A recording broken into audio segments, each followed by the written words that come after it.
প্ৰতিভা বিকাশৰ কাৰণে এলবাৰ্ট আইনষ্টাইনৰ 7টা নিয়ম অনুসৰণ কৰক।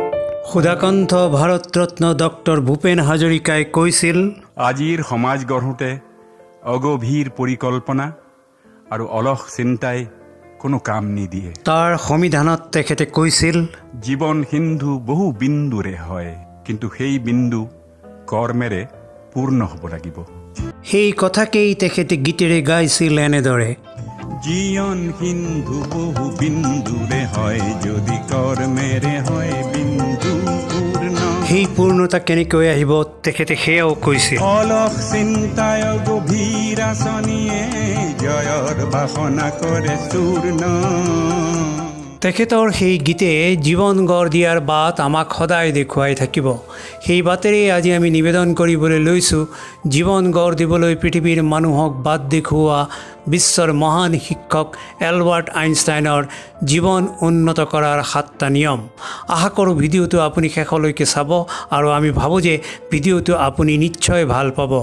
আজিৰ এই ভিডিঅ'ৰ শিৰোনাম, প্ৰতিভা বিকাশৰ কাৰণে এলবাৰ্ট আইনষ্টাইনৰ 7টা নিয়ম অনুসৰণ কৰক। আপুনি জিনিয়াছ হোৱাৰ বিষয়ে জানে বুলি ভবা সকলো কথা পাহৰি যাওক। লেবৰেটৰীৰ সংজ্ঞা বন্ধ হৈ যোৱা উদাহৰণ আৰু ভয়ংকৰ সমীকৰণবোৰ পাহৰি যাওক। আপোনাৰ সম্ভাৱনাক মুকলি কৰাৰ প্ৰকৃত চাবিকাঠি সূত্ৰত নহয়, বহুত বেছি সুলভ কিবা এটাত নিহিত হৈ আছে। সেয়া হ'ল আপোনাৰ নিজৰ কৌতূহল, অদম্য তৃষ্ণা আৰু সঁচাকৈয়ে গুৰুত্বপূৰ্ণ জীৱন এটা জীয়াই থকাৰ আপোনাৰ অটল ইচ্ছাত। ব'লক আমি জানিম জীৱন উন্নত কৰাৰ আইনষ্টাইনৰ 7টা নিয়ম। নিয়ম 1, কৌতূহলৰ স্ফুলিংগ। এলবাৰ্ট আইনষ্টাইনে এবাৰ কৈছিল, গুৰুত্বপূৰ্ণ কথাটো হ'ল প্ৰশ্ন কৰা বন্ধ নকৰাটো, কাৰণ কৌতূহলৰ অস্তিত্বৰ নিজস্ব কাৰণ আছে। প্ৰশ্নৰ সেই স্ফুলিংগটোৱেই মুদ্ৰামূল্যত অৰ্থাৎ ফেচ ভেলুত কথাবোৰ গ্ৰহণ কৰিবলৈ অস্বীকাৰ কৰাটোৱেই উদ্ভাৱনক ইন্ধন যোগাই আৱেগক জ্বলাই দিয়ে আৰু আমাক আগুৱাই লৈ যায়। গতিকে নিজকে সুধিব, আপোনাৰ কৌতূহল কিহৰ দ্বাৰা জ্বলি উঠে?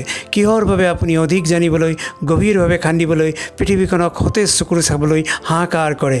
সেই জুইক আঁকোৱালি লওক, সেই প্ৰশ্নবোৰ খেদি যাওক আৰু আপোনাৰ জীৱনৰ নতুন যাত্ৰা মুকলি কৰক। নিয়ম 2, আজীৱন শিক্ষাৰ্থী।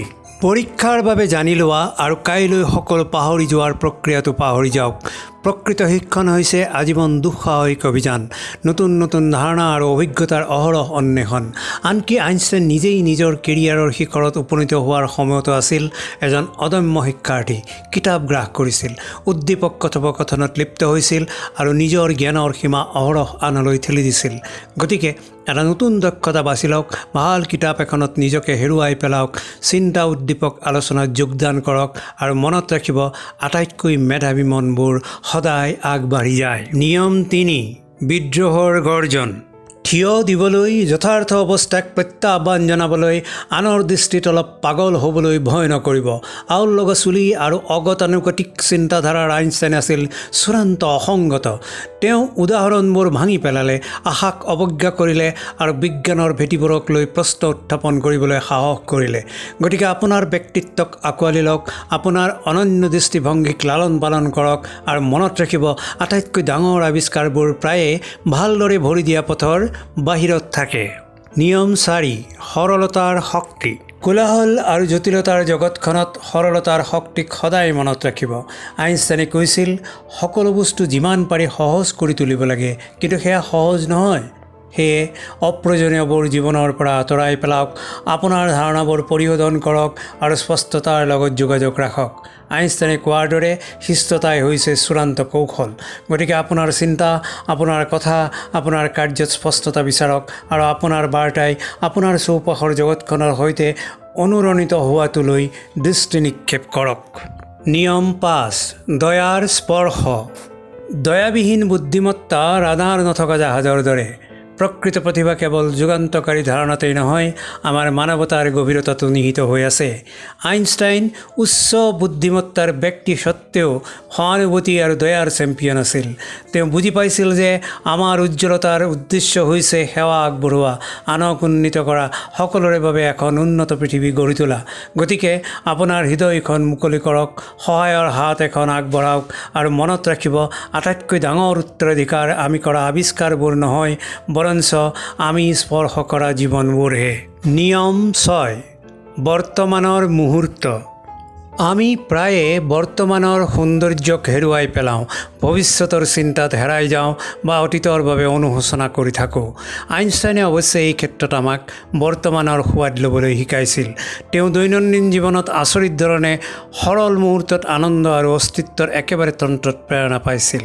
গতিকে লেহেমীয়া কৰক, দীঘলকৈ উশাহ লওক, আপোনাৰ ছালত ৰ'দৰ উষ্ণতাৰ শলাগ লওক আৰু মনত ৰাখিব, আটাইতকৈ অসাধাৰণ মুহূৰ্তবোৰ প্ৰায়ে সেইবোৰেই হয় যিবোৰক আমি কেৱল নিজকে অনুভৱ কৰিবলৈ দিওঁ। নিয়ম 7, নিজৰ উদ্দেশ্য বিচাৰি উলিয়াওক। আমাৰ সকলোৰে জীয়াই থকাৰ এটা কাৰণ আছে, সেয়া হ'ল পৃথিৱীলৈ দিবলগীয়া এক অনন্য অৱদান। আইনষ্টাইনৰ উদ্দেশ্য আছিল বিশ্বব্ৰহ্মাণ্ডৰ ৰহস্যসমূহ উন্মোচন কৰা। আপোনাৰ জীৱনৰ উদ্দেশ্য কি? কিহে আপোনাৰ আৱেগক জ্বলাই দিয়ে? কিহৰ বাবে আপুনি প্ৰতিদিনে পুৱা বিচনাৰ পৰা জঁপিয়াই উঠে? আপোনাৰ উত্তেজনা আৰু উদ্দেশ্যৰ অনুভূতিবোৰ কি?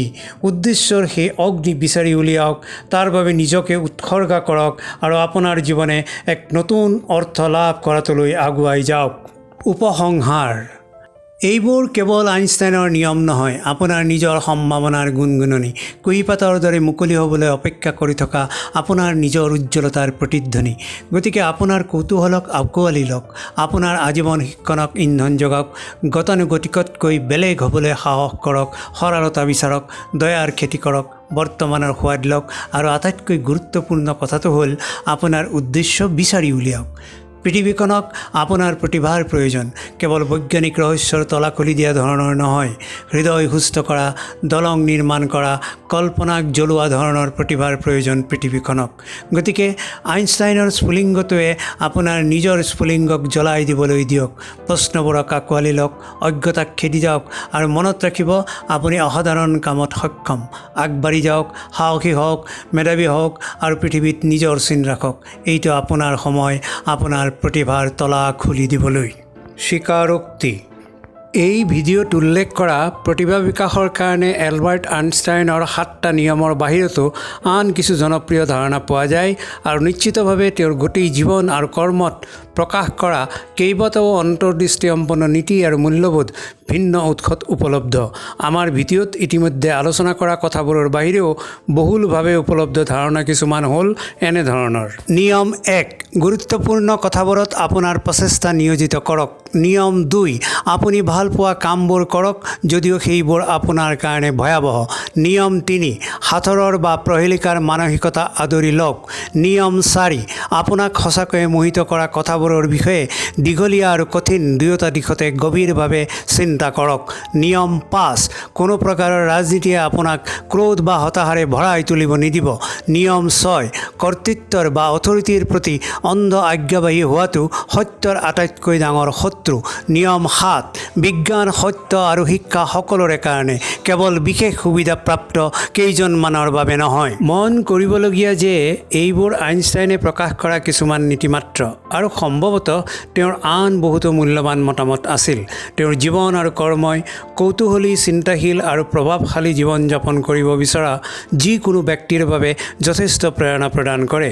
জীৱনক উন্নত কৰিবলৈ এলবাৰ্ট আইনষ্টাইনে আগবঢ়োৱা নিয়মৰ বিষয়ে আপুনি অধিক গৱেষণা কৰিব লাগিব যাতে সিবোৰক আপোনাৰ নিজৰ কৰি ল'ব পাৰে। আইনষ্টাইনে আমাৰ কাৰণে আচৰিত ধৰণৰ জীৱনৰ মানচিত্ৰ এৰি থৈ গ'ল যদিও সেই সম্পদবোৰ এতিয়াও বিচাৰি উলিয়াবলৈ বিশ্বই অপেক্ষা কৰি আছে। সেয়ে কেৱল তেওঁৰ আৱিষ্কাৰক প্ৰশংসা নকৰিব, নিজৰ আৱিষ্কাৰক খেদি ফুৰক। কিতাপ এখন হাতত তুলি লওক, এটা পৰীক্ষাত ডুব যাওক আৰু চাওক আপোনাৰ কৌতূহলে আপোনাক কলৈ লৈ যায়। পৰৱৰ্তী যুগান্তকাৰী তত্ত্বটো হয়তো কেৱল আপোনাৰ নিজৰ মনত লুকাই আছে। গতিকে আপুনি কিহৰ বাবে অপেক্ষা কৰি আছে?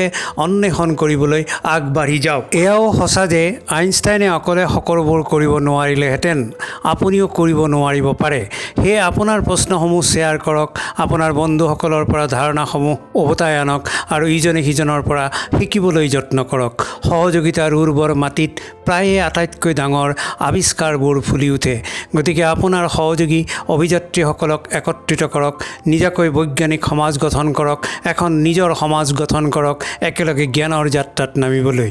বিশ্বব্ৰহ্মাণ্ডখন বিশাল, কিন্তু পোহৰৰ ভাগ বতৰা কৰা মনবোৰৰ দ্বাৰা আটাইতকৈ ক'লা চুকবোৰো আলোকিত কৰিব পৰা যায়। আইনষ্টাইনৰ জ্ঞান আৰু বুদ্ধিমত্তাৰ উজ্জ্বলতা আছিল এক স্ফুলিংগ, যিয়ে বিশ্ব ব্ৰহ্মাণ্ডৰ বিষয়ে আমাৰ ধাৰণাত বিপ্লৱৰ সূচনা কৰিছিল। প্ৰকৃতপক্ষে আইনষ্টাইনৰ জীৱন যাত্ৰা কৌতূহল, প্ৰশ্নবোধক চিন্তাৰাজি আৰু জ্ঞানৰ অদম্য অনুসন্ধানেৰে প্ৰশস্ত হৈ পৰিছিল। গতিকে তেওঁৰ কাহিনী আপোনাৰ আৰম্ভণিৰ বিন্দু হওক, আপোনাৰ অন্তিম সিদ্ধান্ত নহয়। জীৱনক উন্নত কৰিবলৈ আইনষ্টাইনৰ উপদেশ উপলব্ধি কৰিবলৈ গভীৰভাৱে যত্ন কৰক।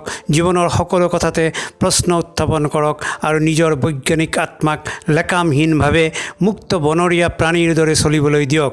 মনত ৰাখিব, আপোনাৰ জীৱনৰ অনন্য উজ্জ্বল স্ফুলিংগৰ সাক্ষী হ'বলৈ বিশ্ব ব্ৰহ্মাণ্ডই অপেক্ষা কৰি আছে। আপোনালৈ আমাৰ বিনম্ৰ আহ্বান। আমাৰ এই ভিডিঅ' সম্পৰ্কে আপোনাৰ ধাৰণা, পৰামৰ্শ, মন্তব্য জনাওক। আপোনাৰ সঁহাৰিয়ে আগলৈ এনে ভিডিঅ' নিৰ্মাণ কৰিবলৈ আমাক প্ৰেৰণা যোগাব।